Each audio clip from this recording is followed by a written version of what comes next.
তখন এক বসন্তের বিকেল, সূর্যের সোনালি আলো সারা শহরের ওপর পড়ছিল।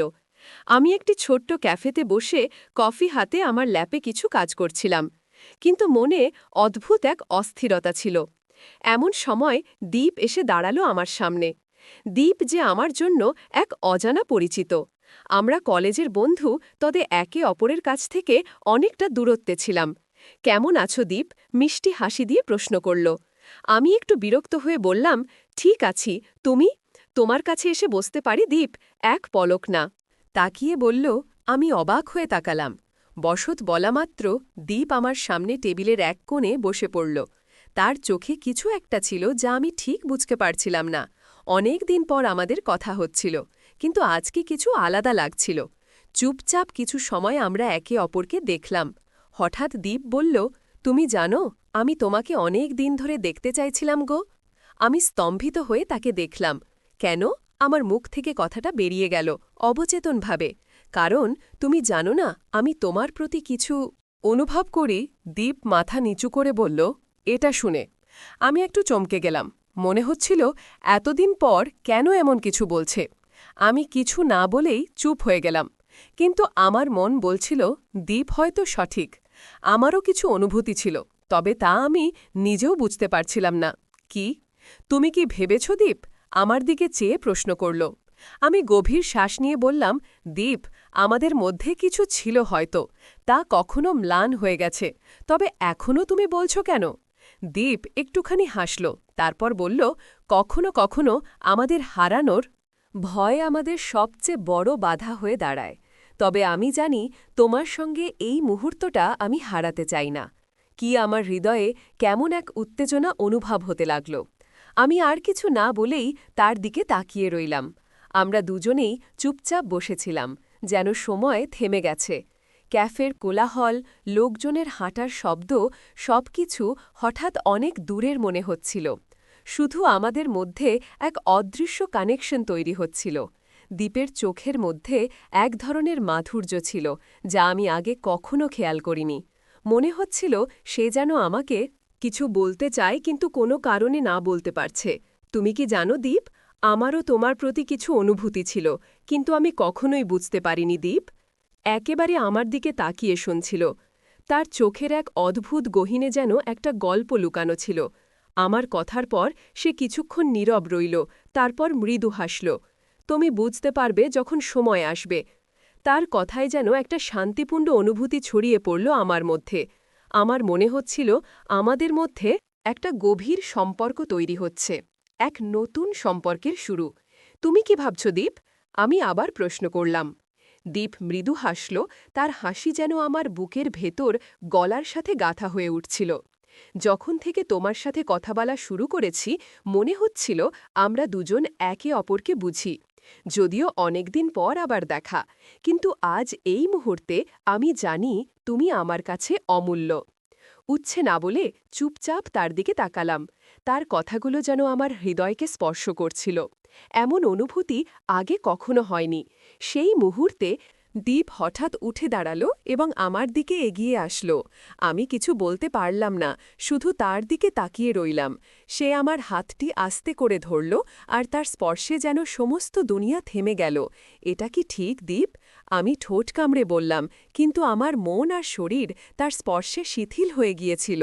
হ্যাঁ, এটা ঠিক, দীপ কোমল কণ্ঠে বলল। তুমি জানো, আমাদের মাঝে যে দূরত্ব ছিল তা শেষ হয়ে গেছে। আজ থেকে আমি আর তুমি একে অপরকে ছাড়া কিছুই ভাবতে পারব না। কি তার কথা? শুনে আমি আর নিজেকে ধরে রাখতে পারলাম না। স্ট্যান্ড উঠে দাঁড়িয়ে তার কাছে চলে এলাম। আর তারপর সেদিন সেই অদ্ভুত মুহূর্তে আমি প্রথমবারের মতো তার ঠোঁটে ঠোঁট রাখতে গেলাম। দীপের হাত আমার গাল স্পর্শ করল, আর সেই মুহূর্তে আমাদের মধ্যে যা ছিল তা একেবারে নিঃশব্দ হয়ে গিয়েছিল। শুধু আমাদের হৃদয়ের আওয়াজ ছিল। দীপ আমার হাত দুটি শক্ত করে ধরল। সে কিছু বলতে চাইল, কিন্তু আমি তার ঠোঁটে আঙুল রেখে চুপ থাকতে বললাম। এই মুহূর্তটি যেন এক অভিশাপ, এক স্বপ্ন। আমি আর দীপ একে অপরকে ছাড়তে চাইছিলাম না। সময় কোথায় চলে গিয়েছিল জানি না, তবে আমরা দুজন একে অপরের মধ্যে হারিয়ে গিয়েছিলাম। তার স্পর্শ, তার শ্বাস, তার কণ্ঠ সবকিছু যেন আমাকে এক অদ্ভুত দুনিয়ায় নিয়ে যাচ্ছিল। বিকেলের রোদ ধীরে ধীরে অস্ত যাচ্ছিল, কিন্তু আমাদের মাঝে আলো ছিল। একে অপরকে আঁকড়ে ধরেছিলাম আমরা এবং জানতাম যে এই সম্পর্ক আর কখনো ছিন্ন হবে না। দ্বীপের ঠোঁট থেকে এক মৃদু স্পর্শ, আর আমি বুঝতে পারলাম মুহূর্তটি বদলে গেছে। তার হাতে তার ভালোবাসা ছিল, তার চোখে ছিল এক গভীর আকাঙ্ক্ষা। আমার হৃদয় দ্রুত আঘাত করতে শুরু করল, যেন আমি এক নতুন পৃথিবীতে প্রবেশ করছিলাম। দুজনের মধ্যে সময় যেন থেমে গিয়েছিল এবং চুম্বনটি এক অবিরাম প্রবাহের মতো হতে লাগল। দ্বীপ যেন আমার প্রতি তার সমস্ত অনুভূতি প্রকাশ করতে চাচ্ছিল। তার ঠোঁট আমার ঠোঁটে মিশে গিয়েছিল, আর আমি ভাবতে পারছিলাম না কখন আমরা এত কাছে চলে এসেছি। আমরা একে অপরের মধ্যে এক অদৃশ্য শক্তি অনুভব করছিলাম, যা আমাদেরকে একসাথে আরও কাছাকাছি নিয়ে আসছিল। তার হাতে আমি অনুভব করছিলাম যে এই স্পর্শে একে অপরের প্রতি বিশ্বাস, আকাঙ্ক্ষা এবং ভালোবাসা মিশেছিল। দ্বীপ আর আমি একে অপরের মধ্যে হারিয়ে গিয়েছিলাম, যেন পৃথিবী ছেড়ে এক নতুন জায়গায় চলে গেছি, যেখানে শুধু আমরা ছিলাম। এক চুম্বন, আর তারপর আরেকটি, এভাবে সময় চলে যাচ্ছিল। আমি অনুভব করছিলাম যে আমাদের এই মুহূর্তটি যেন কখনো শেষ না হয়।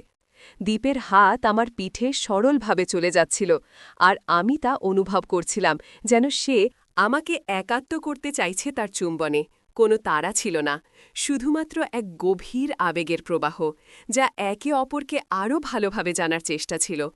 আমাদের মনের কথা যা কখনো বলা হয়নি, সেগুলো চুম্বনের মাধ্যমে একে অপরের মাঝে মিশে যাচ্ছিল।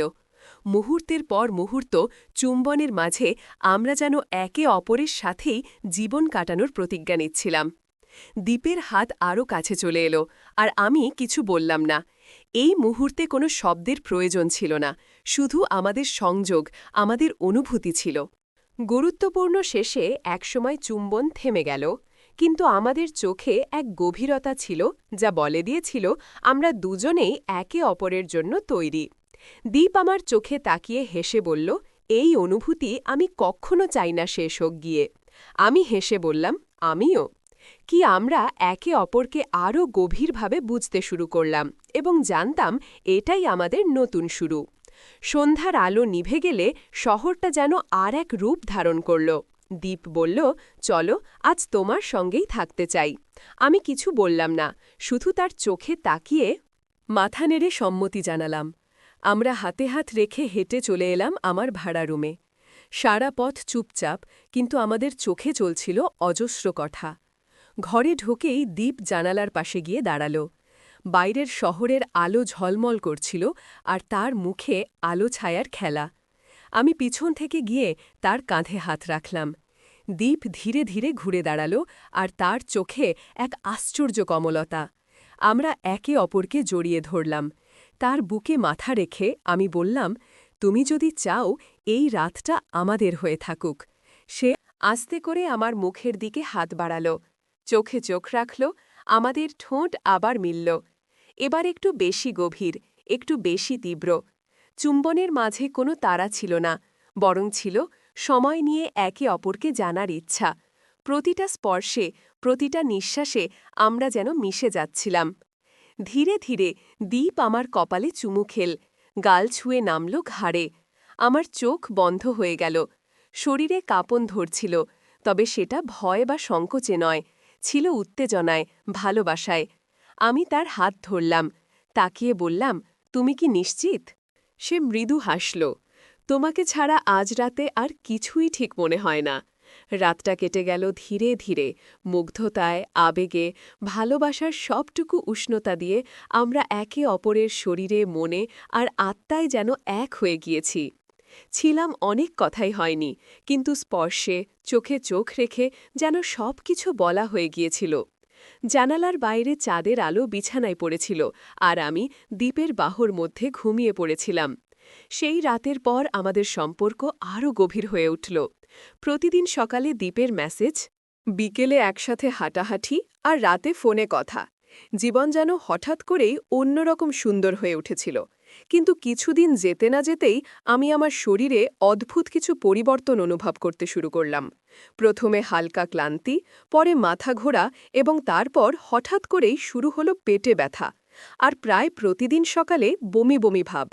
প্রথমে ভেবেছিলাম এটা সাধারণ জ্বর বা গ্যাস্ট্রিক সমস্যা, কিন্তু যখন 1 সপ্তাহ পেরিয়ে গেল এবং লক্ষণ হলো আরও বাড়তে লাগল, তখন সন্দেহ শুরু হলো। সেদিন সন্ধ্যায় আমি আয়নার সামনে দাঁড়িয়ে নিজের দিকে তাকালাম। শরীরের ক্লান্ত ভঙ্গি, চোখের নিচে হালকা কালো ছাপ, মন খারাপ ভাব, সবকিছু মিলিয়ে মনে হচ্ছিল আমার শরীর কিছু বলার চেষ্টা করছে। আমি দীপকে ফোন করলাম। হ্যালো দীপ। হ্যাঁ প্রিয়, কেমন আছো? শোনো, আজকে তোমার সঙ্গে একটা জরুরি কথা বলতে চাই। ও সেদিনই দীপ আমার বাসায় এলো। আমি চুপচাপ ছিলাম, আর সে এসে আমার হাত ধরে বসে বলল, কি হয়েছে? আমি একটু সংকোচ নিয়ে বললাম, আমার শরীরে কিছু পরিবর্তন হচ্ছে দীপ।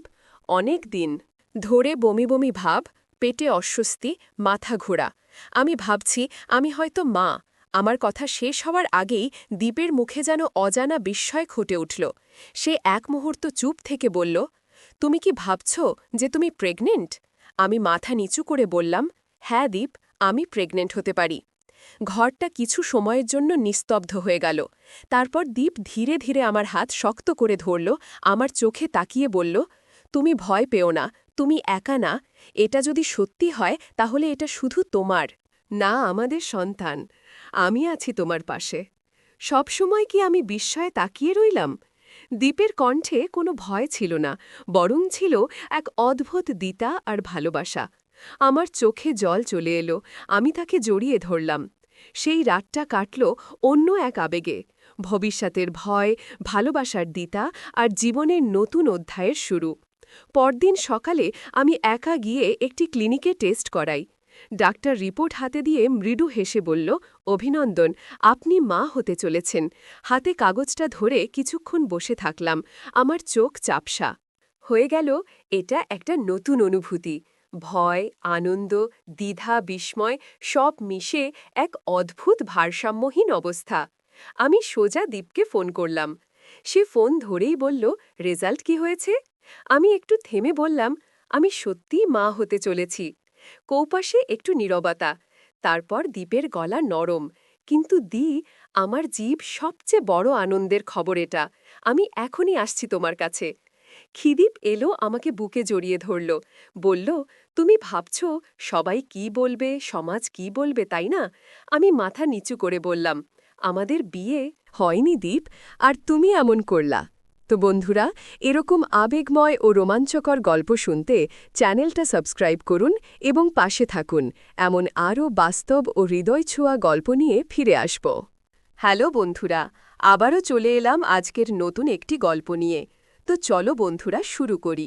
আমি তিথি, সাধারণ এক মেয়ে।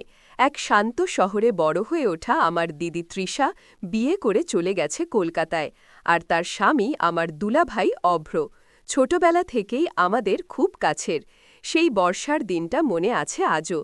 দিদি ও দুলাভাই এলেন আমাদের বাড়িতে কয়েক দিনের জন্য। আমি ছাদে বসে বই পড়ছিলাম। হঠাৎ কারো ছায়াপডল সামনে। তিথি, এখনো গল্পের বই ফেলে রাখিস না? চোখ তুলে দেখি। দুলাভাই হালকা ভেজা চুল, গায়ে হালকা সাদা কুর্তা। আমি হেসে বললাম, আপনারা এলেন, এখন পড়া কোথায় চলে গেছে কে জানে। ওই মুহূর্তে কিছু একটা ছিল, হয়তো বাতাসে, হয়তো চোখের দৃষ্টিতে, একটা অলিখিত টান, একটা পুরনো পরিচিত মানুষকে নতুনভাবে অনুভব করার মতো।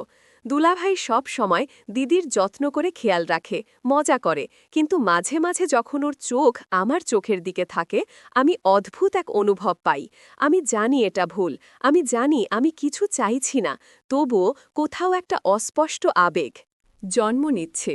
সেই রাতে আমি জানালার পাশে দাঁড়িয়েছিলাম। বাইরে বৃষ্টি পড়ছে, কিন্তু ভেতরে আমি কিছু অনুভব করছি, অতীত টান আর অপরাধ বোধের এক অদ্ভুত মিশেল। আমি জানি না এটা ঠিক কিনা, আমি শুধু জানি এই কদিনে কিছু বদলে যাবে, হয়তো আমার ভেতরেই। দুলাভাই যখন থাকে তখন বাড়িতে যেন একটা আলাদা ছন্দ তৈরি হয়। মা বাবা খুশি, দিদি ব্যস্ত, আর আমি যেন একটু বেশি সচেতন। ওর চোখে চোখ পড়লেই আমি চোখ নামিয়ে নেই, কিন্তু মন বলে দেখতে থাক।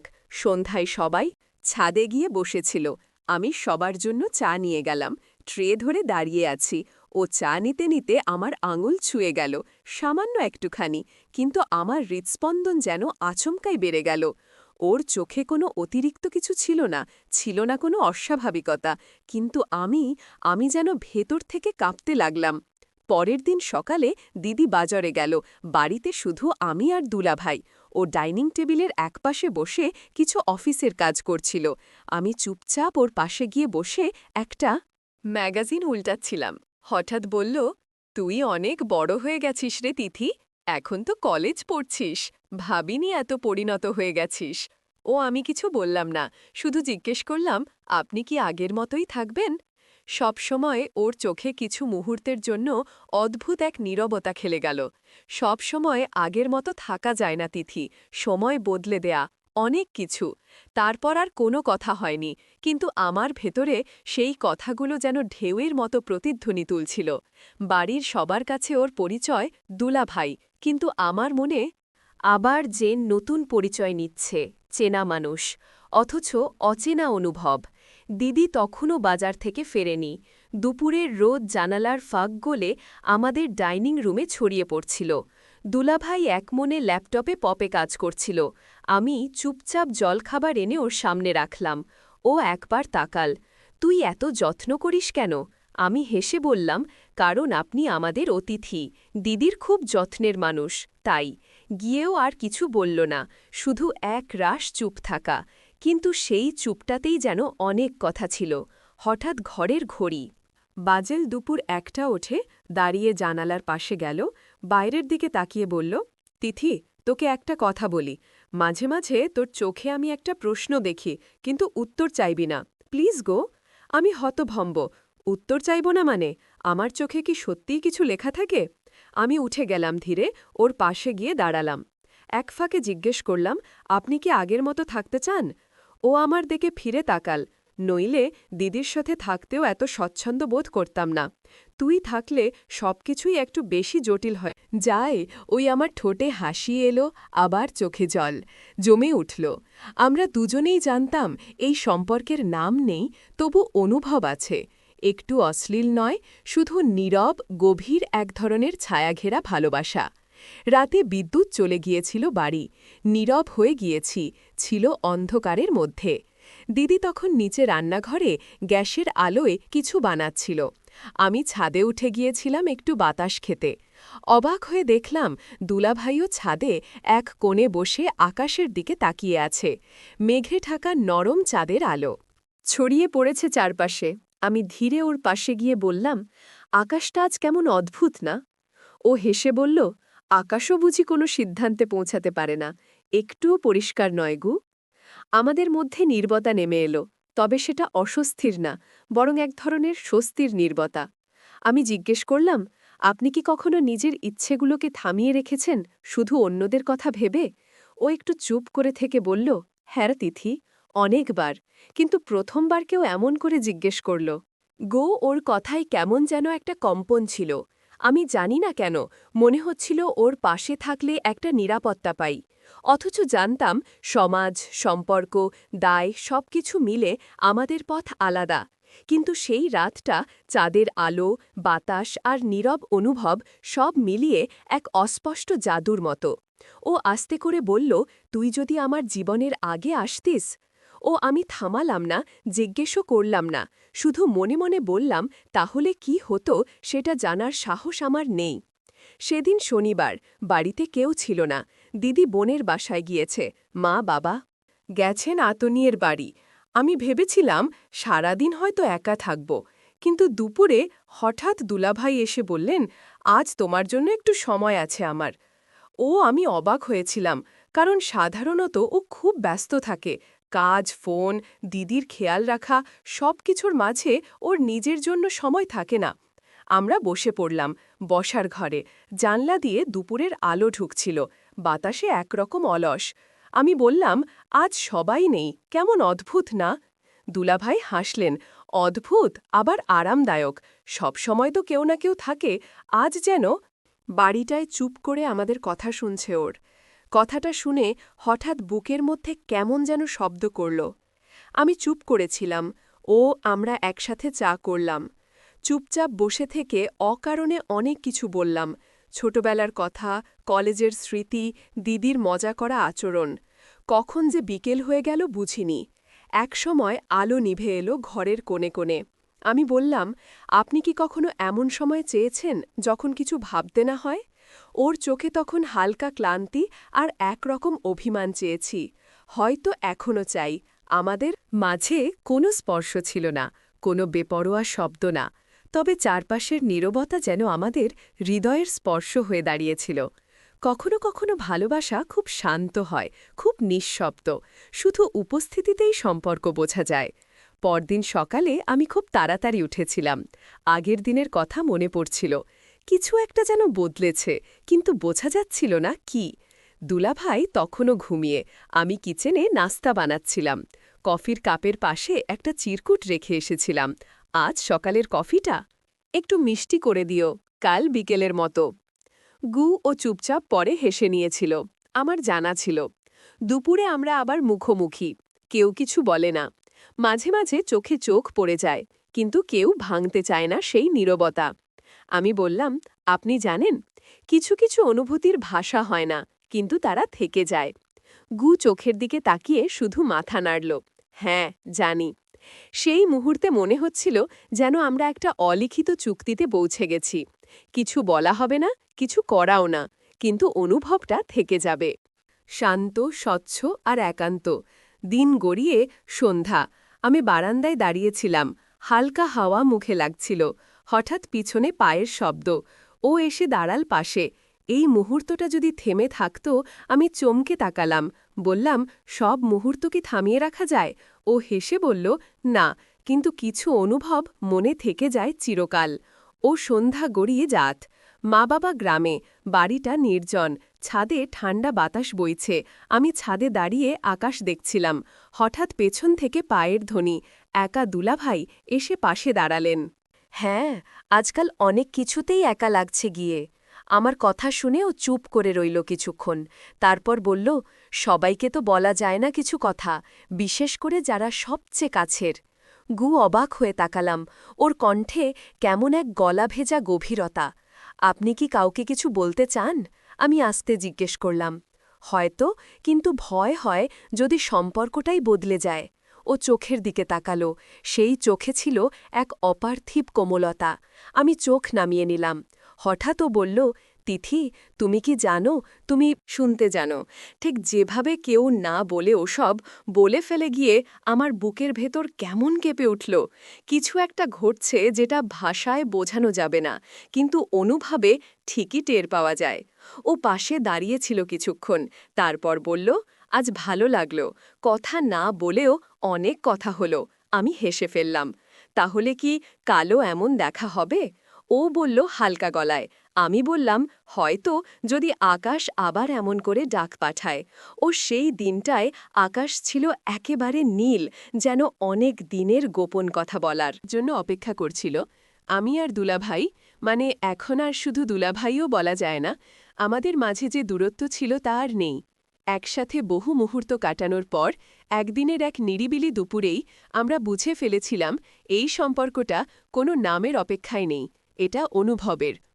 সেই দুপুরে আমি বারান্দায় বসে চুপ করেছিলাম। হাওয়ায় ওরা চুল ছড়াতে গিয়ে হঠাৎ ওর আঙুল আমার কপালে ছুঁয়ে যায়। তোমাকে দেখলেই এখন শান্তি পাই, ও বলো হালকা গলায়। আমি কিছু বলিনি, শুধু চুপচাপ ওর দিকে তাকিয়েছিলাম। ওর চোখে যে গভীরতা, তাতে আর কোনো প্রশ্নের দরকার পড়ে না। ওর পাশে বসে আমি বললাম, এই সময়টা, এই শান্ত অনুভূতিটা কখনো ফুরিয়ে যাবে না তো? না, যদি আমরা শব্দের চেয়ে অনুভবকে গুরুত্ব দিই। ও বলল, আমার হাতটা আলতো করে ধরেই, কোনো প্রতিশ্রুতি ছিল না, ছিল না কোনো ঘোষণা, তবু যেন হৃদয়ের গভীরে এক মন মিলন ঘটে গেল, নীরব সম্মতির মতো। আমাদের ভালোবাসা কোনো চিঠিতে বন্দী নয়, কোনো ১ ঘণ্টার নাটকে গাথা নয়, এটা দিনে দিনে গড়ে ওঠা, চোখে চোখে বলা, হাওয়ায় ছুঁয়ে যাওয়া এক অদৃশ্য বন্ধন। তো বন্ধুরা, ভিডিওটি ভালো লাগলে কমেন্টে জানাবেন। এই রকম ভালোবাসার গল্প শুনতে চাইলে চ্যানেলটা সাবস্ক্রাইব করুন এবং পাশে থাকুন আর আপনার বেল আইকনটা বাজিয়ে রাখুন যাতে নতুন ভিডিও আপলোড করা মাত্র আপনারা দেখতে পারেন।